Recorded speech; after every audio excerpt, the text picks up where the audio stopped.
All right, good afternoon, everyone. Today is Thursday, August 1st. Welcome to August. Time is 6:00 p.m. We're here in the Select Board Conference Room. This is a meeting of the High Speed Internet Subcommittee. Why don't we do a roll call? We'll go to my left. Doug Moglen, present. Jim Johnson, present. Marlene Quinlan, present. Ryan Pease, present. Chris Boyd, present. Bob Boyd, present. And on Zoom, Ian Cresswell, present.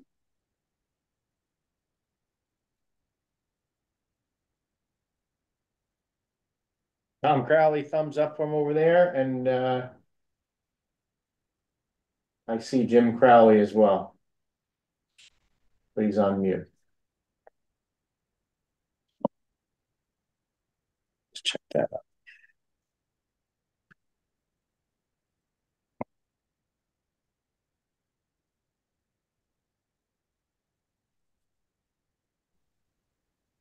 All right, unmuted. There you go. How are you? I'm good. How's everyone? Fantastic. I guess Very we're just switching around who's going to be remote and who's in person. It's Ryan's turn to be here. Hello. Good to see you. First order of business today. Did anybody get a chance to take a look at the minutes from our last meeting, which was what, July 18th? Yes. Yeah. Under discussion where it says Chris Boyd updated everyone with the numbers on the spreadsheet. It should be Bob Boyd. That's the other boy. What a guy. Doesn't want to take credit for it. We corrected that. They had Jim Johnson absent. However, it was James, I think it was Jim Crowley that was absent. Yes. Well, no, down there is Jim Crowley. Okay, so So that It's actually the same thing may exist with the Crowleys. Is it? yeah. so at the last Jim meeting. was in two places. He was absent and here. But he was here. He was not absent. Folks tell me like I have a split personality. Yeah, I see. They have you present and absent at the same time. Okay. Which probably accounts for my indecision. Okay, do we have a motion for the minutes as amended, unless there's more?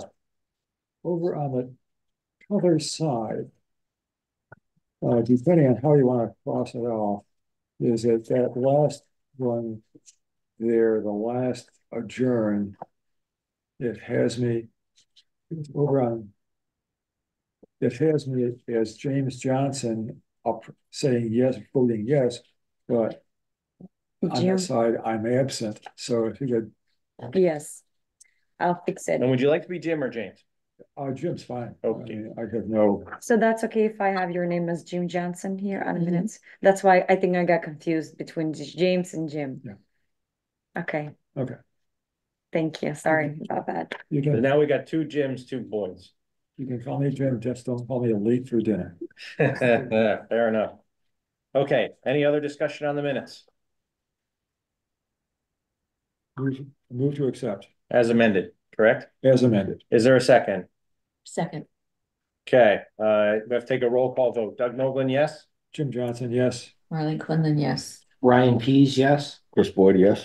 Bob Boyd, yes. Mr. Kohler? Yes. Mr. Can you hear Crowley? me? Yes. Yes. Mr. Crowley, yes? Mr. Yes. Kresma? Yes. Yes. That sounds about unanimous to me. Okay, and for those that are here, Chris Boyd was nice enough to print for us actual size copies. These are actually the same size as the town of Southwick.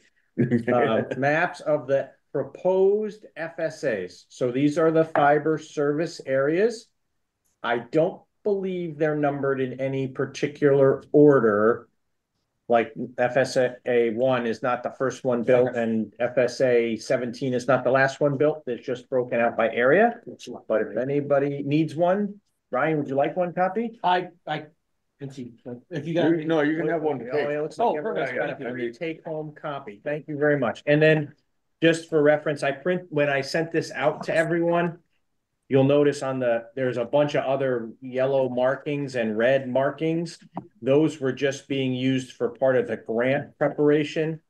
So those are locations of town facilities, leased facilities, i.e. the schools. And then I added Wally Park, and then you'll see the water and sewer infrastructure are pumping stations and the green boat ramps, the north and the south ramp.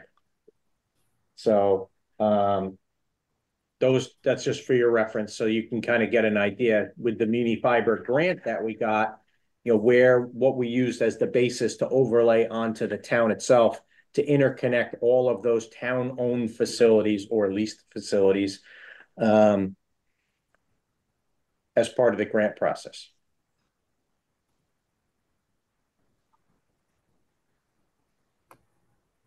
One other update before we dive into the financial discussion was I did receive correspondence this past week from Eversource. I think it was Eversource. They needed copies of our bonding and insurance certificates that was provided from Town Hall Direct. That kind of just got a little bit lost with some transitional stuff in Town Hall. But they now have copies of all of the poll applications have now been submitted. So now is when it starts to get a little bit real. Because everything's been driving around and taking pictures and doing drawings. So now that we actually have the applications in front of Eversource and Verizon. And as soon as I get the final submitted copies of those, I will forward them off to the whole committee to have copies thereof. And they are awaiting, one of those two utilities is waiting for a letter of authorization, and I reached out to Whip City to have them send back to me a draft letter of authorization that they must have used 100 other times for other communities and themselves, that you have to send to basically tell them that you're giving them permission, that they have authorization to do the work that's being asked to be done. So as soon as I get that back from Whip City, we'll get that, the select board can vote to just send that into them. So do we want to pick up where we left off on the spreadsheet? Did anybody have a chance to take a look at that in a little more detail than we did the other night or 2 weeks ago? And I think Tom and Jim, this is where it's going to get really interesting for you guys as well with some of your experience in this space. Mm-hmm. I did send out a new copy around 4:45 or so that just added a few extra variables that we can swap out. Okay. Yeah, thank you for doing that.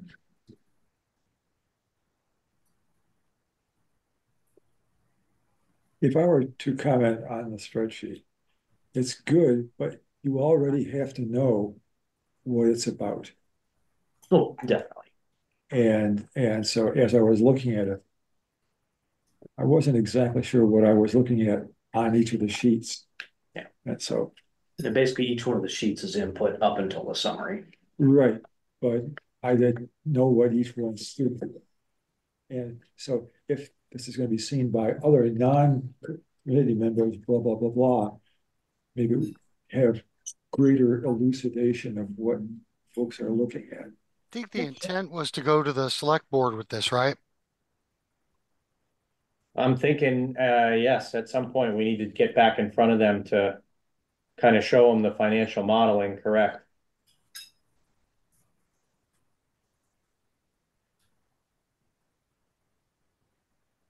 And I'll toss out the idea that have it labeled in such a way that you don't have to be privy to previous conversations to understand it. Let me bring this up on the screen if it'll let me. Were we able to get any from the hill towns that were built out that were previously done by Whip City Fiber? I know 2 weeks ago you were going to have the town request if they would provide any of those for us. I did not see anything back. That doesn't mean we even asked for it, to be honest with you.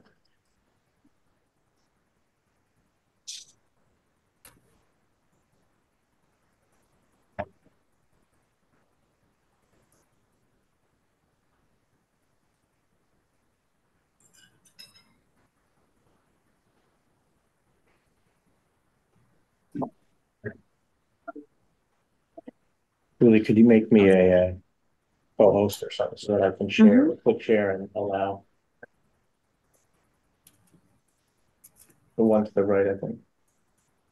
No, down there by the share. No.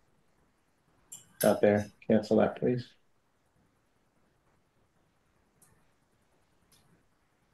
Next to the share button, there's an arrow, that one, yeah.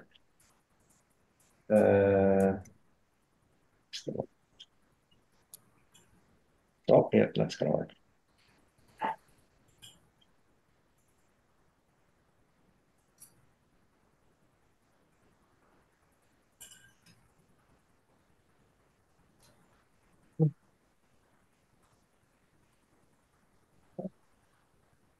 Well, see.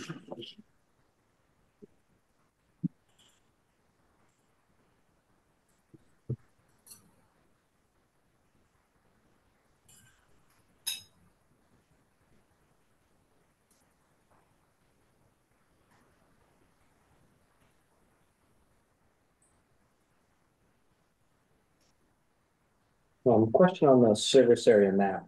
Did they give any information of what they expected the number of dwellings inside each service area to be? Or did you literally just have the geographic representation? Right now, I just have the geographic. Yeah, they should have that number, I would expect, and base that on how they wanted to size the geographic areas. Yeah, because some of these are geographically very large and Yep. some are small.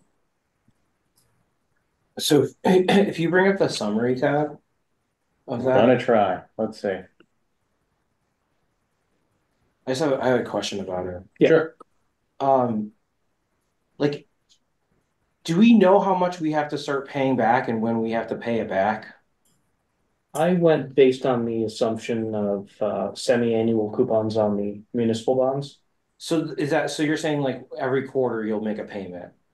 Is that Twice Twice a year. okay, So twice a year? if it's a 5%. That's an assumption. Yeah. I'm assuming, I don't even know exactly how typically that works. Usually from a budgeting perspective, you annualize it because it's part of the town budget, which is voted on at town meeting. So I don't know how they have a principal and interest section on bonds. So Because if I'm looking at it, you go to column K. And so are you saying that 75,000, that's the payment? that's the payment on probably 5% or 2.5% of the principal of the bond. And the principal, that's after the number over here is, I just want to make sure I understand the numbers. That's after we're taking the $900,000 we have plus now the grant we're getting. So then it would be the 2,000,006. That's like a bond we're taking. The 3 million is what the bond is. Yeah. Okay. So you basically have to pay that whole money, that money all the way until the end when it's due back. Okay. In the meantime, you're just paying that semi-annual coupon to Perfect. bondholders. So let's say we initially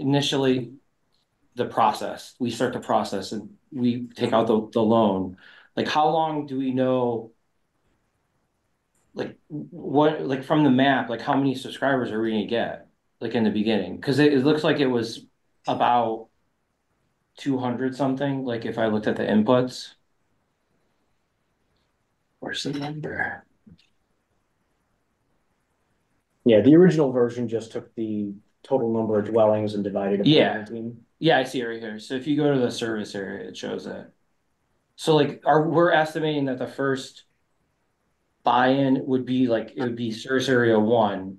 And that would be the initial, after we pay the initial like fees and everything. We're like thinking we're only gonna have about 276 subscribers. So like, I just want to make sure I understand the numbers.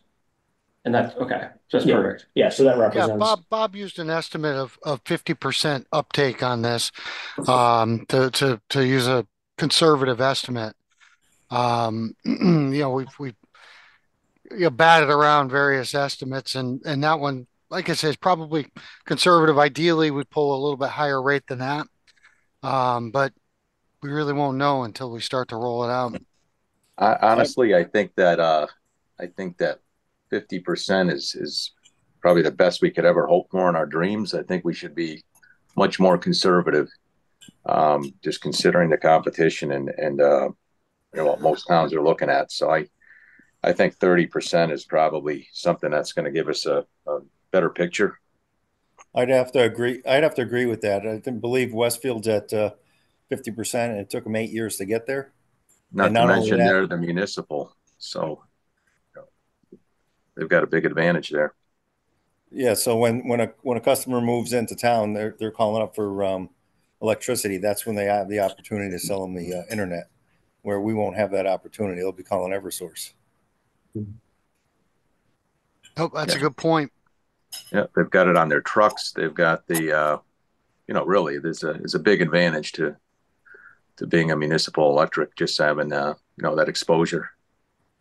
Not to mention most of your electric customers are big fans of yours because they're saving quite a bit of money versus the EverSources of the world.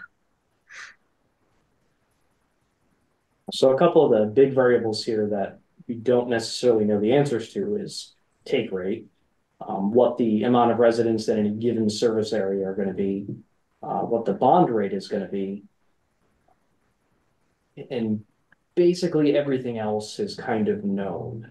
We know how much it's going to cost per subscriber. We know approximately what the build out is going to be. This takes the total build out, breaks it down evenly amongst the service area.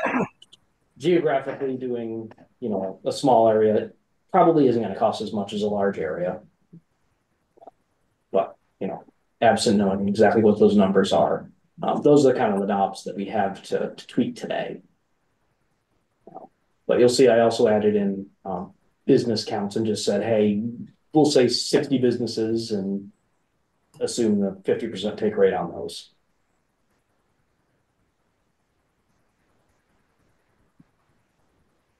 Yeah, I think the whole premise here was to give us the framework to work with as we start getting some more real numbers for some of these unknowns. Well, I mean, at this point, haven't we kind of got like the numbers and like, unless like I don't really see it like I don't know how that's going to get paid for, I guess is my question. I feel like coming in with that 4 million make ready is like that's a pretty large number compared to what was presented to the group a few years ago. I mean, I don't know the number specific like to the T. I didn't look it down there, but I mean, looking at this as a resident, I'm concerned about it. I think this is a big red flag, and that's where I'm coming from. And I want to leave tonight feeling better, and I don't know how we're going to get there with. I think like compared to Westfield, we don't have the density of residents. So like you're gonna do these different areas, and are we gonna be able to obtain enough people quickly to pay the bond? And I guess you could have money. I don't know how government totally works for paying back bonds. So I don't know, like, can you have like money left over from say you take out more than you need, so you have like a buffer? Is that something that can happen? But then that's more cost to the town. Right. Well, you typically are, we have an authorization to borrow, and then at some point you go and execute. Either you can do them in short-term notes and then convert them to a long-term bond. That's usually what happens, right? You borrow in tranches and then in short-term, i.e. under a year or so, and then you convert that to a long-term note, a 10-year note or a 15-year note or what have you. Once you've completed all the borrowing that you need. And if it's less than what you anticipated, well, then you don't have to bond for, like we only needed 2.5 million, right? We borrowed short-term 2.5 million and we long-term bond. And the town actually takes care of that at a level above each individual board. So I'll give you for instance, if we need to buy a fire truck at the same time we're bonding something for this, they may do a larger coupon overall because you get a better rate if you borrow more money, and they'll put the fire truck in with the internet stuff. It's not like you have to I understand. bifurcate that. But on the budget, when you go to town meeting, you see principal and interest, and you see the actual items that you're paying on. And like I'm not the guy that like I want like internet in town. Oh, 100%. I don't I don't want to be the negative guy, but I'm going to be the negative guy here looking at the Completely numbers. get it. And I think, one of the things that, I played with this for, quite a bit looking at this and, I was kind of looking forward to, where did it go? Having the other guys here is I think we probably got to get Westfield, Whip City back in front of us to kind of hone these in and get, take some experience back from I mean, the how other can guys. something, I can't believe that came back. I don't know if I missed that meeting. I must have missed it because like $4 million seems pretty ridiculous. Up from 2. And I'll be honest, like reading through like the costs of like the installation and stuff, like there's a lot of line items that seem kind of ridiculous considering like my street right now, they're replacing all the poles. Mhm. There's not a cop out there doing traffic. And in the budget for doing the install, there's almost $1 million to pay for traffic. Mhm. So I would definitely think Whip City needs to kind of come back and explain those costs and justify a $2 million increase. Mhm. And then It's- I did have one last question about that make ready, and I apologize. I looked and I didn't see it. We had talked about the current installation of like a 1 gig system, but then we also talked about the next gen stuff that's coming out. Was that make ready cost the 1 gig, or is that the next gen stuff that if we don't upgrade, we don't install in the beginning, we're gonna have to upgrade down the road? No, make ready cost is just for the poles, so that's more or less fixed based on the number of poles that have to have work done to them.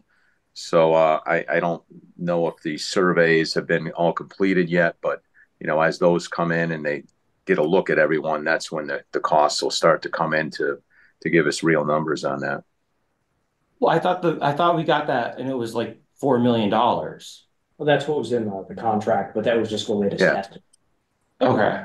Yeah, I think I it was mean- estimated on $700 a pole, which that's unfortunately that's kind of a realistic average. There's a lot of replacements that have been going on, so we can hope that it's going to be less. But as far as early budgeting, it's a safe number to work with. No, I mean, I'd rather have higher numbers than lower Yeah. numbers, I don't want to get the pitchforks after us. Well, I think from where I sit, I mean, what I've hung my hat on this whole time on this whole thing is we can't cover the town with this service, have it at least pay down its debt to zero in a reasonable amount of time, then we really need to rethink what we're doing as far as making sure that that this is a workable project. And then we don't want to leave the townspeople or the taxpayers of the town Yeah. on the hook for some, we go through this thing 10 years from now, we decide that this isn't a tenable thing and we're done, but we're still owing $5 million. Well, okay, well then the taxpayers are on the hook for $5 million And bucks. you don't know, like, the technology. I mean, there's wireless technologies that are they're in the pipeline. Oh, 100%. But I think, I still think from, there's wireless technology that's out there today. People are starting to adopt it. There's satellite technology that's out there today. People are starting to adopt it, but I think, what do you want to call it, wireline or fiber services still have a very secure place for, I would say, a decade, in my opinion, just looking at it. I don't have a crystal ball, but No, it's always going to be more reliable than anything wireless or satellite, just by and of its nature. It's not affected by weather. no, It's not affected by, a lot less affected by congestion than, or more easily remedied for congestion than some of the wireless stuff. I work in fiber and I ask a lot of the same questions, and the answer is those wireless technologies rely on fiber. fiber Backbone. underneath. I get that. Maybe not the satellites, but Yeah. they don't same. Right. And then the other, just one other comment, sorry, was I was looking at this again and again and was part of the drawing. And I wonder if these FSAs, and it's a good question, I'll have to ask Whip City and have them come in for our next meeting.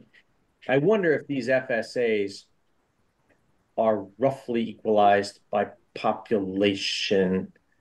or Yeah, density. they are. Yeah, They, it looked to me like if you like FSA 19 and then FSA 01 are huge. And 2, 3, and then 13 is relatively small and 14 is tiny, but looking at the number of units in that area, my guess is that they're equalized, so that's probably right. Yeah, that's how they want to size it. So, I believe we asked them to size it to up to 288 subscribers. And you want to take into consideration any future dwellings that'll be built there. So, you don't want to just count the houses till 288 and then say that's your FSA. So, it should be, I would say, maybe about 225 on average. I would think some a little higher, some lower.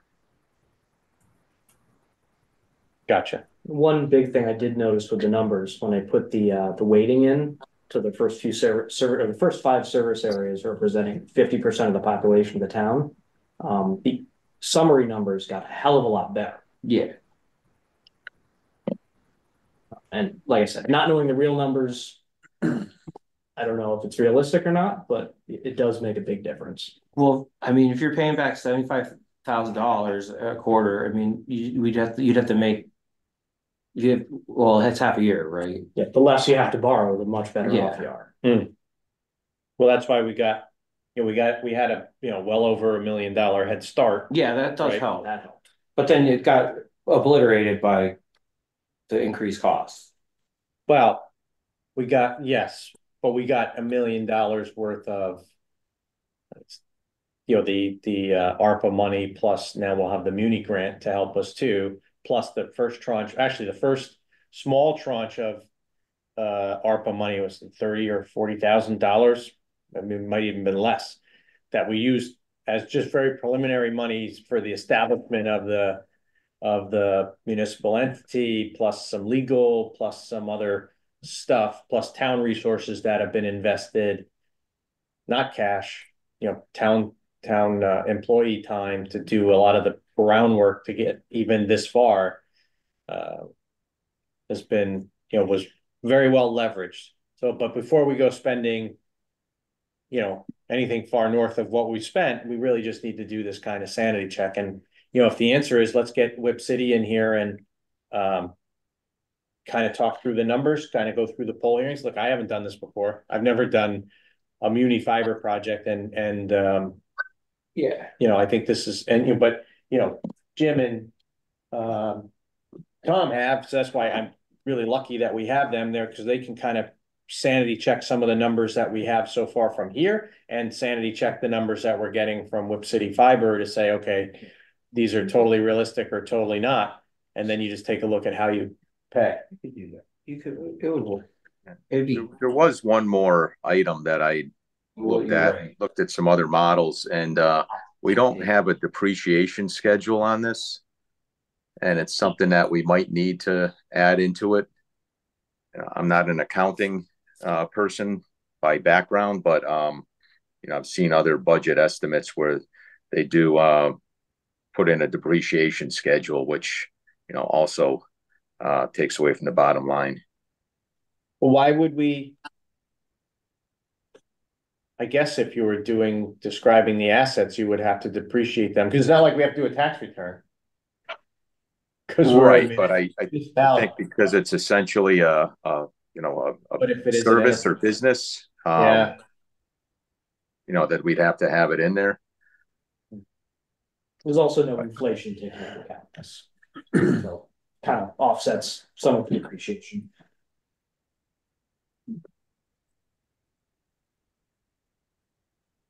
And the other side of it is too that we've got a fixed cost for the subscriber fee that we're paying to Whip City, and that'll be set for the length of contract. So when we go that far, and then I'm sure renegotiated once that contract is up. So I did notice in our early discussions it was 25, and then most recently it was 28. Yeah, but that's like that's expected over a few years. The cost of bandwidth generally goes down over time, but the cost of labor and support, that's what's going to offset that. Right.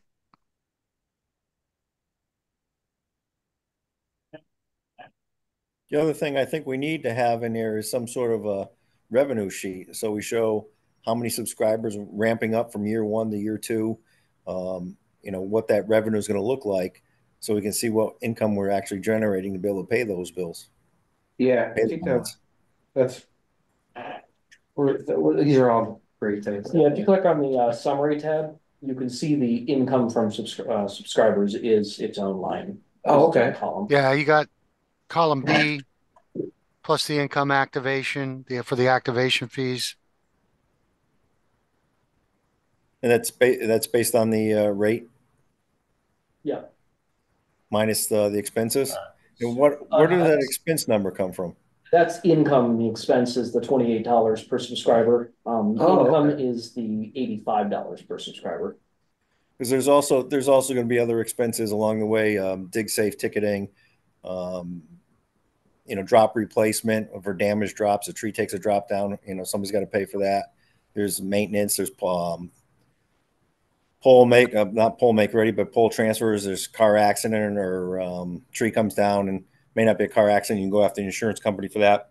But a tree comes down, now you got to resplice fiber. There's going to be expenses for that. So there's other expenses that are going to go along with this. So we do have an allocation for annual insurance expense, as well as $100,000 for maintenance per year. Okay. If the whole thing is built out, so it's prorated for however built out it is up to that point. Yeah, I think that's a good number for the annual maintenance. The insurance, we could probably get a better number on that, but I think it's a safer number to use 100,000 a year right now. I think if we had some information from some of those other hill towns that have actually been built out and actually been operating, it would give us a better idea of where we are or where we're going to be.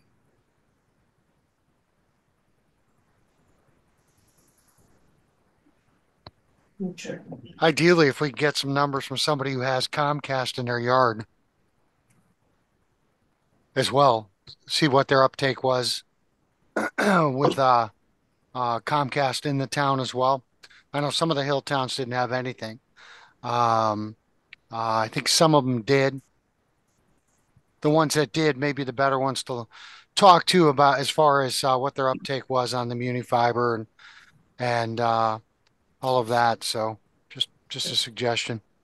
Yeah, and to that point, Ian, so most of the hill towns, they're towns in Western Mass that Westfield has as customers right now. They have no competition. That's why the state provided some funding to match their local funding to build those out. So in terms of a municipality that has competition, that is not already a municipal electric, we're kind of pioneers going there. I think the only other town I'm aware of that's actively building is West Springfield. So they built out part of the town, but they also don't have their own municipal electric. So, we're in a similar situation to them. Gotcha. Another possibility to consider is the government subsidies for the service at the subscriber level. No idea what that's going to look like. That may increase your take rate or decrease depending upon comparable towns. Say that again, sir. Government subsidies for the subscriber rate. You mean like a low income one or something like that? Well, actually, that was in the news this week. I didn't read it in its entirety, but I think the federal subsidy has run out, and so it has. So Comcast is ditching it and saying, "Okay, forget it. If there's no government subsidy, we're not offering the low income rate." But I think you actually have to look at that. If there was a government subsidy to it, from the way you would manage it, you wouldn't have to manage it at all. It would just be a second income stream. Like if it was $60, it might increase the take rate though. Oh, absolutely. But if there was a lower income one, to your point, yes, it would increase the take rate, but it would, from a revenue side, it wouldn't matter. It's just where the money came from. Right.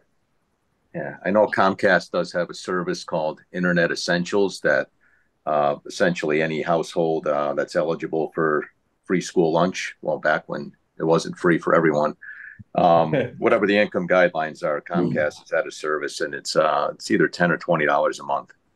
They've had that for quite some time. But that was based on a subsidy, them receiving a subsidy from the government, correct? I think they were offering that before the government started with the subsidies. I know they've been doing it since well before the pandemic. Gotcha.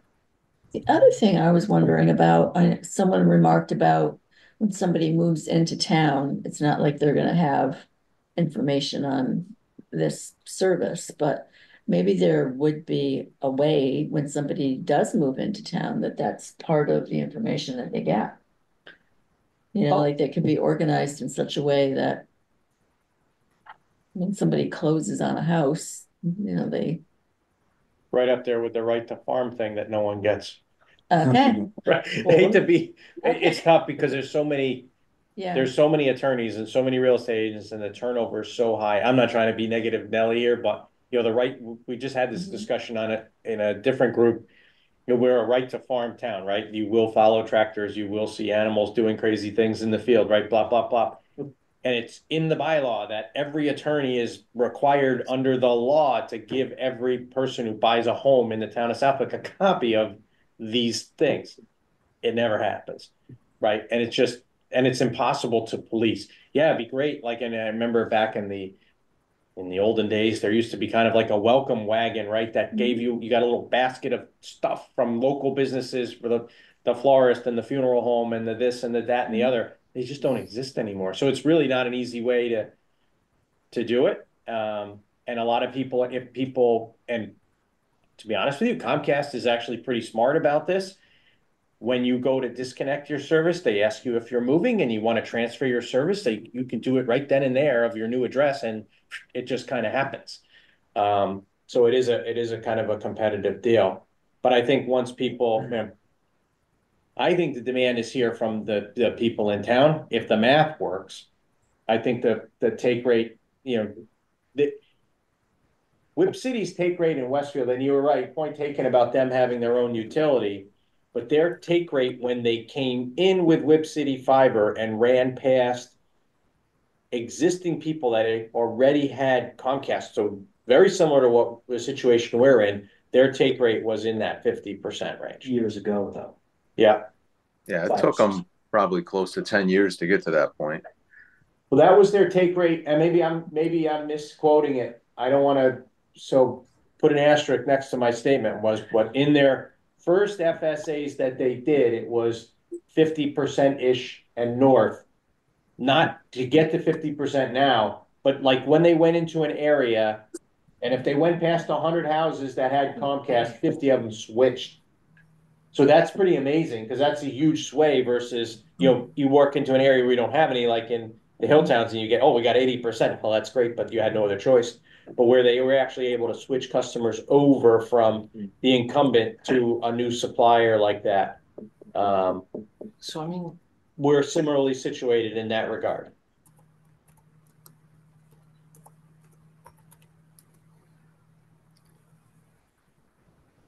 They're also offering a $70 rate or a $69.95 rate. Yeah, correct. And if you look at Chicopee and South Hadley, where they also have competition from Comcast and Charter, I think their rates are right in line with that.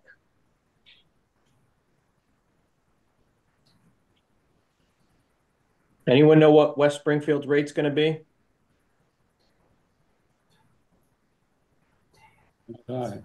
West Springfield?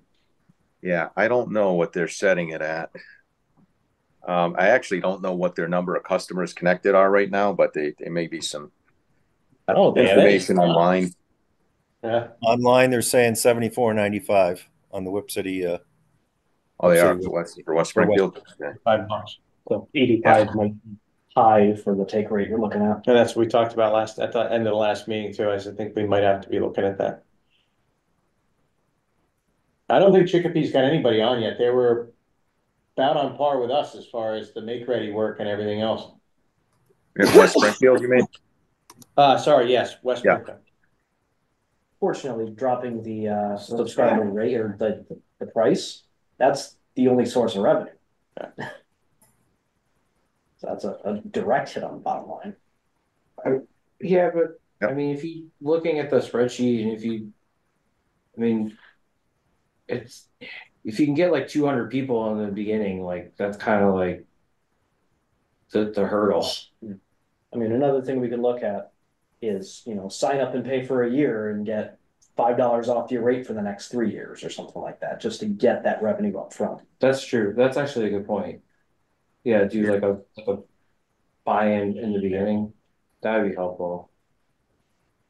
Not a contract, but Well, it kind of is, right? Yeah. Yeah, 1 year contracts are very helpful when starting up, just to get people to lock in. again, biggest part of the cost here is, aside from the infrastructure, is the bond payments. Yeah.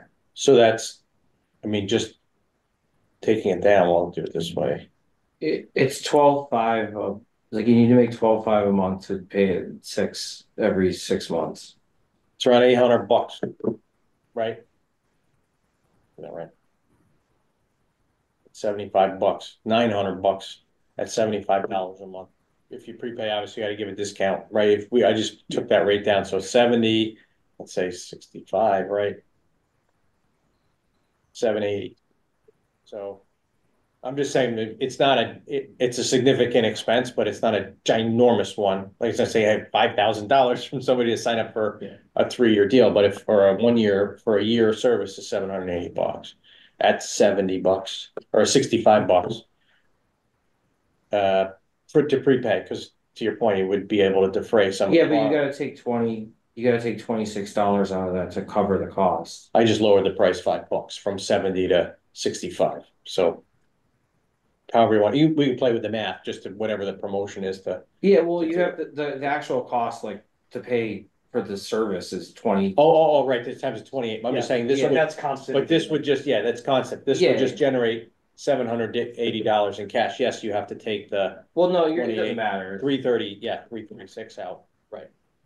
but it's part of paying it back, so. 100%. All right, so let's put a plan of attack together so we keep moving. So let's get Whip City in front of us in 2 weeks. Yeah, I guess the question for them, and I just want to make sure we don't know it, is like, do they have like their first initial target area that they want to do, or they're trying to figure that out right now still? Oh, I think if it were me, if I follow the rail trail, folks, and I believe it was FSA 13, 14. Okay, yeah, 13, 14. That's the town hall and stuff right here. Yeah, but Fernwood, Birchwood, Okay. it's near the rail trail. It has access to some of the community fiber. And don't forget, we have to build the hut and site the hut and build the hut. Yeah, we have to get the feeder fiber from the hut out to the FSAs. So, hopefully, that's where Make Ready could stop you right there. You can have one pole in a span of 50 poles that's holding you up, so you just can't run your fiber to get out to an FSA. So we'll want to look at them, the estimated cost to build for those, combined with the density of population, and then, what the Make Ready cost is going to be for that. We'll just have to sort them out that way. And it may be an insignificant detail,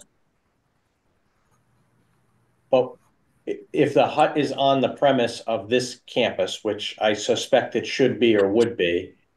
Yeah. We already brought the fiber from the rail trail to the campus. So, and I mentioned that the rail trail being a key part of getting that to there, and then whether you go which way from there, but to get over to Fernwood, Birchwood, I think that's the area only because of the density. And then you've got the, like the fiber they ran, they don't have to run anything else. It's like, I don't think so. Okay. There's usually a bunch of strands in each cable. I understand. I just was asking that question. Again, as when we pulled that fiber and they actually dug up the road to do it. Yeah. I've said, please don't make us do that again, right, for this other project. Okay. Because we knew that was on the horizon and it wasn't. It makes sense. It had no cost because they were going to have to do it. So. Yeah. Okay. Perfect. Yeah. That's good. Yeah. But in terms of the design, we're gonna have to, pick an exact spot where the hut's gonna be, just so they can design and get fiber footages to that spot. And so that we'll know that that's going to be critical.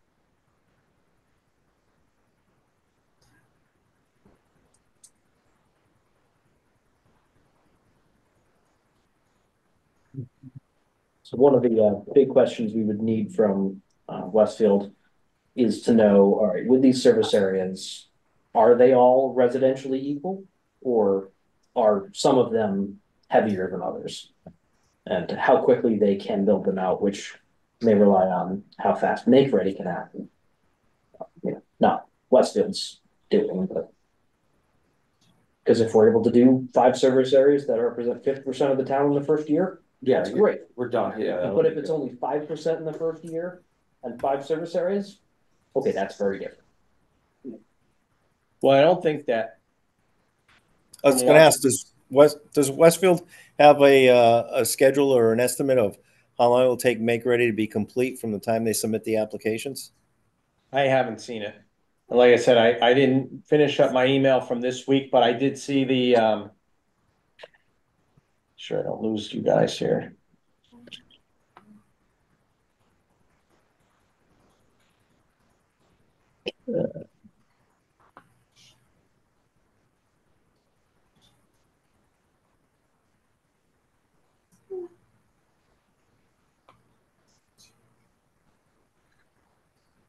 The other thing would be to have Make Ready done in such an order that would follow the FSAs we want to build first, and the fiber feeds going out to those FSAs. Absolutely. Yeah, my model basically says as soon as make ready is available, then you begin the build out, and then you start signing people up. Right. So I'm making that assumption. I don't have it right in front of me right now, but I think, and also looking at what they did in Westfield, correct me if I'm wrong, but it's not like you just say, oh, we're going to build FSA 18 and you're done in a day. It takes time to build out each FSA. Yes. And they may have concomitant work in multiple FSAs at the same time, depending on what's going on. So you may have, FSA 4 and 13 being built out around the same time. And obviously FSA is going to take a lot longer to complete than 13 just based on the density and what they got to do. What several towns do, and that I think Westfield will concur with this and help us set it up, but you want to get expression of interest from the residents and encourage them to submit online. It'll be a web page that Westfield's going to set up for us. Yep. And it'll track their address so that you're looking at the clusters. So if they say, I'll pick an FSA 7, if that has a higher percent of people that say they want to subscribe to the service and they're looking forward to it, then, that's another tool that you have that'll direct you to, build in the right areas in the beginning. So then you got to bash that against where your make ready costs are and your schedule for that.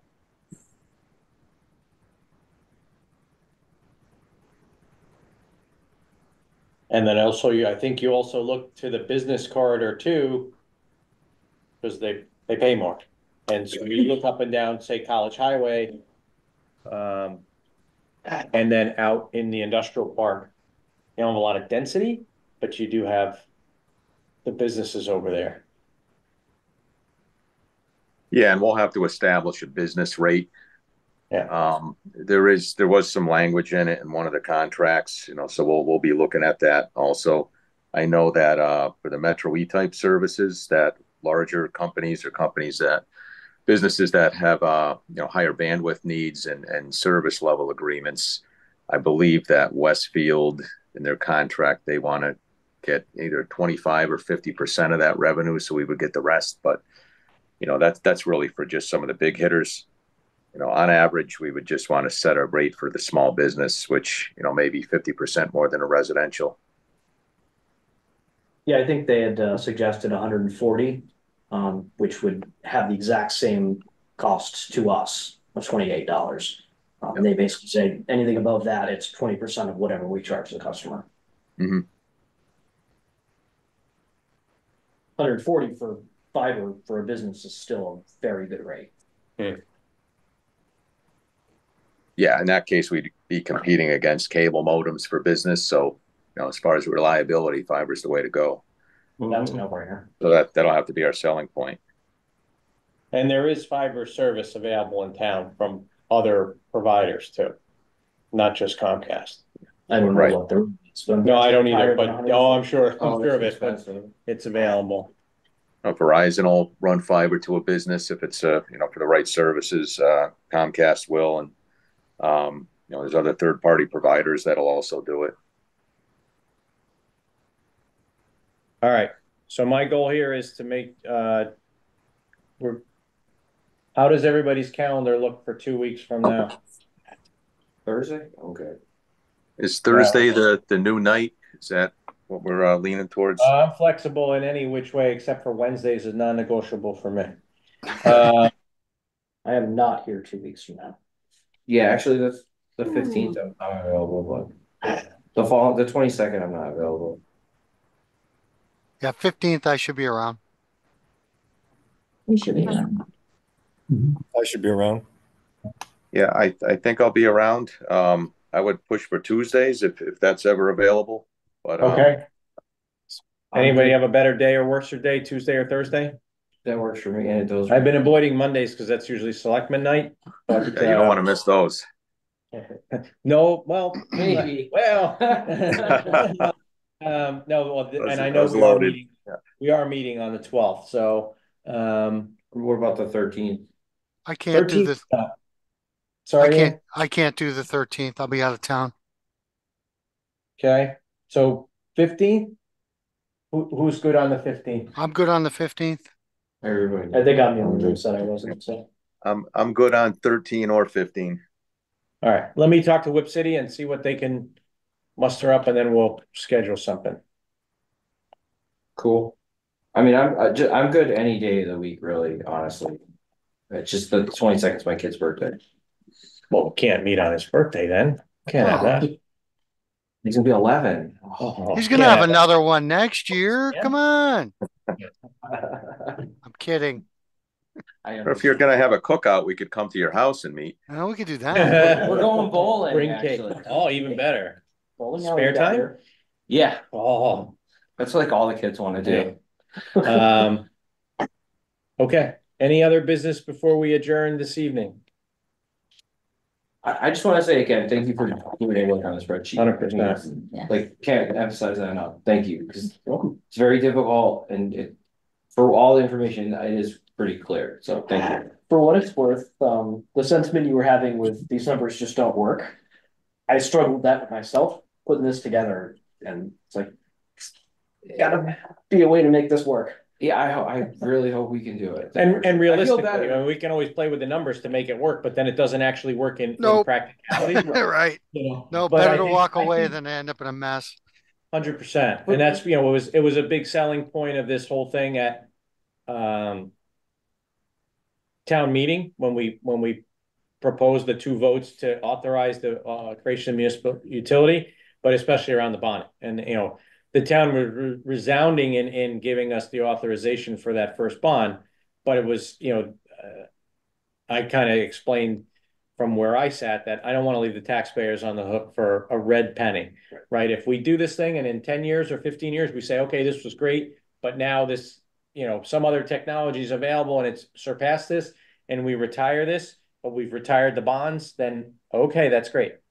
But I don't want to leave the townspeople and the taxpayers on the hook for dollars. All right. I'd entertain a motion to adjourn. So moved. Second. All in favor? Aye. Aye. Thank you all. Thank you. All Thank right. you. Have a good Thanks, night. folks. Have a great night.